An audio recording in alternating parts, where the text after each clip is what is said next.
এখন হলো আরবি শাওয়াল মাস।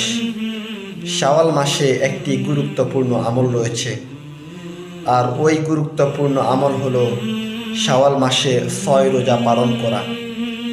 শাওয়াল মাসে এই 6 রোজা পালন করা এতটা ফজিলতপূর্ণ, এতটা গুরুত্বপূর্ণ।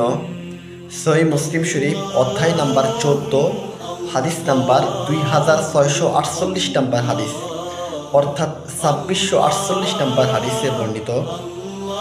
হযরত আবু আইয়ুব আনসারী রাদিয়াল্লাহু তাআলা আনহু থেকে বর্ণিত, তিনি বলেন, রাসূলুল্লাহ সাল্লাল্লাহু আলাইহি ওয়াসাল্লাম বলেন, যে ব্যক্তি রমজানের সিয়াম পালন করার পরে শাওয়াল মাসে 6টি রোজা পালন করবে, আল্লাহ রাব্বুল আলামিন তাকে টানা 1 বছর রোজা রাখলে, অর্থাৎ 365 দিন রোজা রাখলে যেই পরিমাণ সওয়াব, আল্লাহ তাআলা তাকে 1 বছর রোজা রাখার সওয়াব দিবেন। সুবহানাল্লাহ।